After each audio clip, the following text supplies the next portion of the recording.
मेरो चाहिँ मेरो साथी कति सालको बाद भेट भएको हामी 5-6 सालको बाद भेट भएको आज। हेलो एभ्रिवान, नमस्ते।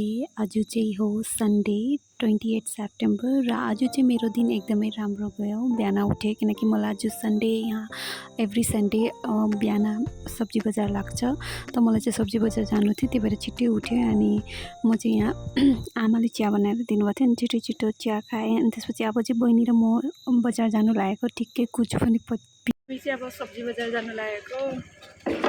सन्डे मर्निङ सब्जी बजार खोल्दिन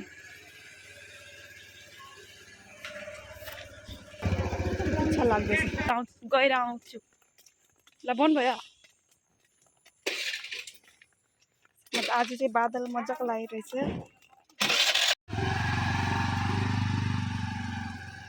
यता चाहिँ एभ्री सन्डे मर्निङ सब्जी बजार लाग्छ, एकदमै सस्तो र फ्रेस सब्जी पाउँछ, त्यही भएर हामी चाहिँ जानु लागेको हो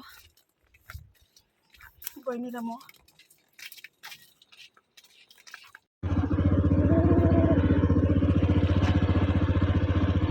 हामी चाहिँ अब निस्केको 7 बजिरहेको थियो। बिहानै 7 बजी जाँदैछु सब्जी बजार सब्जी लिनुको लागि। बिहानै गयो भने चाहिँ फ्रेस यहाँको लोकल सब्जीहरू पाउँछ, अनि अलिक ढिलो गयो भने चाहिँ के हुन्छ भन्दाखेरि छिटै धेरै मान्छेहरू आउँछ। सब्जी सन्डे बजारमा चाहिँ धेरै सस्तो पनि पाउँछ र फ्रेस भेजिटेबल्सहरू हुन्छ, त्यही भएर नै हामी चाहिँ बिहान छिट्टै निस्केँ। अनि ठिक्कै पुगे बजार, एकदमै राम्रो लाग्यो कि पहिलाभन्दा चाहिँ अलग्गै टोटली चेन्जेस आएको छ।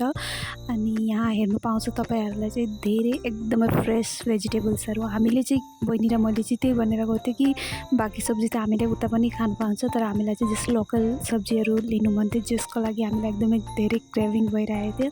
हामी चाहिँ जस्तै लिनु गएको थियो। अनि ठिकै यहाँ फ्रुट्सहरू देख्यो, यस्तो फ्रेस फ्रुट्सहरू रहेछ। मौसम्बी भयो, ड्र्यागन फ्रुट्सहरू भयो, गाजरहरू भयो, अनि यहाँ पनि जस्तो लोकल किङ चिल्लीहरू भयो, निङ्ग्रो भयो, जो अनि त्यसपछि त्यो एलिफेन्ट एप्पल भन्छ, जो कि हामीले नेपालीमा औटेङ्गा, त्यो सब रहेछ। अनि बहिनी र म चाहिँ त्यही हेर्दै थियो। अनि ठिकै यो आन्टीकोमा आएको, त आन्टीले चाहिँ यतै सबै लोकल सब्जी जस्तो कलबुङ्गा, बनाना, ब्लसम, यो सब ब्याम्बू सुट, यो सब यहाँको लोकल जो सागहरू हुन्छ, लौकी है, फ्रेस सबै सब्जीहरू रहेछ। अनि बहिनी र म चाहिँ यति फ्रेस सब्जी देखेर कुन चाहिँ लिउँ कुन चाहिँ नलिउँ भयो। अनि त्यही हेर्दै थियो यसमा चाहिँ कुन चाहिँ राम्रो हुन्छ, किनकि जो कलबुङ्गा हुन्छ, जो बनाना ब्लसम, त्यो भी बहुत किसिमको हुन्छ, त्यही भएर। अनि यहाँ चाहिँ ठिकै आमालाई क्लिप लिइदिन्छु भनेर हेर्नु आएको, त खासै छैन रहेछ, त्यही भएर हामीले चाहिँ लिएन। अनि यहाँ हेरेको त लेमन, यहाँ चाहिँ यस्तो खालको लेमन पाउँछ, जो कि काजी निम्बु भन्छ यसलाई आसाममा। अनि हामीले लिए, यो निम्बु चाहिँ एकदमै दामी थियो। अनि त्यसपछि यहाँ चाहिँ हामी सब्जीहरू लिएर भयो सब्जी बजार गरेर अब चाहिँ जानु लागेको। यस्तो गर्मी छ आज यहाँ, किनकि पुरा क्लाउडी छ नि त। यहाँ चाहिँ सब्जी एकदमै दामी फ्रेस यहाँको लोकल पाउँछ। म तपाईँहरूलाई देखाउँछु छिट्टै हामीले चाहिँ के लिए सब्जी। अब चाहिँ हामी जानु लागेको रुमको लागि। यहाँबाट चाहिँ हामी सबै सब्जीहरू लिइसक्यो। अनि त्यसपछि चाहिँ बहिनी र म चाहिँ अब घर जाँदैछु। यहाँबाट चाहिँ सिधै बाटो भएर जानुपर्छ, त्यति दूर त छैन, जस्तो कि 10-15 मिनट लाग्छ स्कुटीमा। अनि अहिले चाहिँ सबै हामी सब्जी लिएर जानु लाग्यो। अनि जस्तो जस्तो यहाँदेखि हामी जाँदै थियो, मलाई चाहिँ पहिलाको मेमोरिजहरू जस्तो स्कुल कलेजहरू जाँदा ट्युसन जान्थ्यो नि, त्यो सब दिनहरू याद आउँदै थियो। अनि हामी चाहिँ अहिले हाम्रो कलोनी पुग्नु लाग्यो।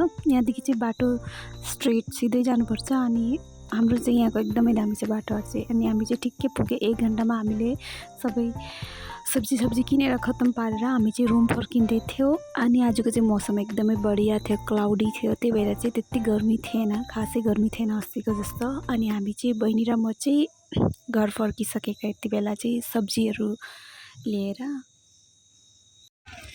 हामी चाहिँ फाइनली घर पुग्यो।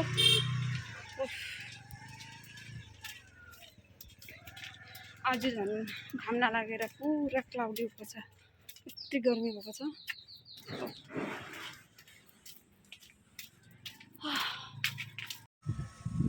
हामी चाहिँ भर्खर घर पुग्यो। हामी चाहिँ सब्जी कम्ती लिन्छौँ भन्थ्यो, तर एक झलै लिए कि सब्जी देखेपछि त अब लागिहाल्छ, लाल चाहिँ यो भी लिन मन लाग्छ। अनि यो चाहिँ हामीले ब्याम्बू सुट र यो कलबुङ्गा लिए, प्लस निङ्ग्रो यति फ्रेस रहेछ। अनि निङ्ग्रो पनि खानु मन लाग्यो, त्यो लिए। अनि म चाहिँ फेरि आएको बित्तिकै ब्रेकफास्ट बनाउनु रेडी गरेँ। भात फुट्नु लागेको म चाहिँ यहाँ बहिनी र मेरो लागि। अनि प्लस भात फुट्दा फुट्दै अनि आमाले चाहिँ त्यही लिएको बम्बु तामा ठिकै काटेर बोइल गर्नुको लागि रेडी गर्नुहुँदैछ।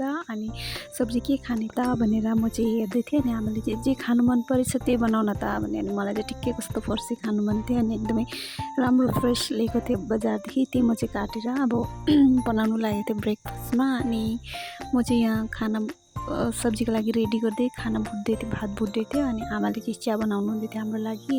बहिनीले चाहिँ आफ्नो लागि चाय रेडी गर्दैछ, ग्रिन टी। अनि तिनजनाको गफ चाहिँ चलिरहेछ। चिया बनाएर दिनुपर्छ। के हो आमा, के हो? यता चाहिँ मेरो सब्जी बनेर रेडी छ, फर्सी यस्तो बढिया। अनि आमाले चाहिँ यता बोइल गर्नुभयो यो बम्बु तामा। यो चाहिँ बोइल गरेको बम्बु तामा हो, ब्याम्बू सुप। मलाई एकदमै मनपर्छ। चाहिँ आमाले अलग तरिकाले रोटी बनाउनु भएको थियो, अलिकति रागी पाउडर कोदो पनि मिलाएर एकदमै दामी। यो चाहिँ मेरो ब्रेकफास्ट हो र मैले चाहिँ ब्रेकफास्ट गरिसकेँ। अब चाहिँ सबै भाँडासाँडा धोएको भित्र मिलाउनुको लागि रेडी गर्दै बाबाले ठिकै आएर कि भिडियो देखाउनु हुँदै थियो यसो छ भनेर। अनि म चाहिँ हेर्दै कुरा गर्दै थिएँ बाबासँग। अनि त्यसपछि चाहिँ म चाहिँ यहाँ ठिकै रेडी गर्नु लागेको लन्च बनाउनु लागि, किनकि टाइम आधा टाइम त हाम्रो कुराकानीमै गइहाल्छ, त्यही भएर म चाहिँ छिटो छिटो लन्च बनाउनुको लागि रेडी गरिरहेको थिएँ। अनि यहाँ चाहिँ दुधको भाँडाहरू मिलाएर अनि त्यसपछि ठिकै दुधवाला अङ्कलले दुध ल्याइदिनु भएछ अनि दुध ठिकै गरम गर्दै थियो। अनि यहाँ चाहिँ दुध तताएर राख्दै म फेरि अरू काम चाहिँ जस्तो दुध ततिसकेर चाहिँ म ठिकै चाय बनाउनुको लागि रेडी गरेँ तिनजना र बाबा भाइ मलाई। अनि यहाँ चाहिँ म चाय बनाउनु लागेको, किनकि मलाई चाहिँ लन्चभन्दा पहिला एकबार चिया खानु मन लाग्छ। अनि मैले चाहिँ यहाँ लन्च बनाउनुको लागि रेडी गर्दै साथमा सब्जी भी काट्दैछु, जो कि मैले लिएको थिएँ बजारदेखि निङ्ग्रो। एकदमै खानु मन थियो अनि त्यही भएर म चाहिँ आज निङ्ग्रो खाने भनेर निङ्ग्रो काट्नुको लागि रेडी गर्दै थियो दिनमा लन्चमा। अनि मलाई चाहिँ एकदमै मनपर्छ लोकल भेजिटेबल चाहिँ, मलाई साँच्चै एकदमै मनपर्छ। अनि यहाँ चाहिँ फेरि बहिनीले होस् न त आज चाहिँ म बनाउँछु भनेर ठिकै मलाई आराम पाएँ। अनि म चाहिँ आज ठिक छ बहिनीले खाना बनायो भने म चाहिँ सलाद बनाउँछु भनेर म चाहिँ यहीँको के भन्छ सलाद। बहिनीले चाहिँ खाना बनाउँदैछ सब्जी। यो चाहिँ दुईजना हिरो आमा छोरा सुतिरहेको। यहाँ सलाद बनाउनु लागेको। अनि अस्ति जो त्यो सलाद कटर मसिनले थियो त्यसले गरेको त डिजाइन त राम्रो आउने रहेछ, तर आमालाई चाहिँ भने कि आमालाई चाहिँ एकदमै मसिनो मन पर्दैन भनेर मैले होस् न त म चाहिँ होस् यो सानो गर्छु भनेर चाकुले नै काट्दै कुराकानी गर्दै सलाद बनाउँदै थियो। अनि बहिनी चाहिँ खाना बनाइरहेको थियो अनि आमा चाहिँ अरू काम गरिराख्नु भएको थियो। अनि ठिकै बजारदेखि मौसम्बी ल्याएको थियो, कसो रहेछ भनेर खाएको, यति अमिलो भगवान्। प्लस मेरो चाहिँ यहाँ लन्च रेडी, लन्च खानुको लागि म रेडी गरिसकेँ। सुतिरहेको थियो तर के भयो शान्ति आउँदैछ तर म चाहिँ उठ्छु। घरको नागेर फ्रेस भयो। अब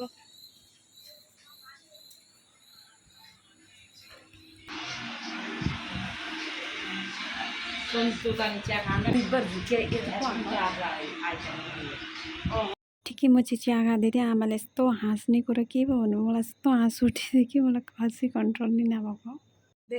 मेरो साथी कति सालको बाद भेट भएको हामी 5-6 सालको बाद आज भेटेर खुसी लाग्यो, बहुत राम्रो लाग्यो। फेरि भेट्दै गरौँला नि। ल हुन्छ।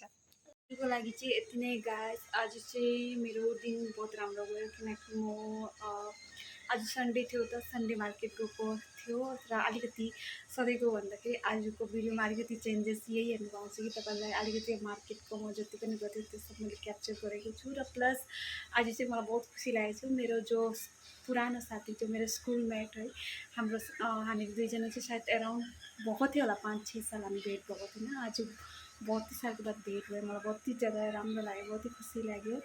र म तपाईँहरूको सामु फेरि एउटा नयाँ भिडियो लिएर आउने छु भोलि। तब तकको लागि take care, bye bye, good night. अनि मलाई धेरै माया दिनु होला, मेरो भिडियोलाई लाइक गरिदिनु होला। Bye bye, see you in my next blog.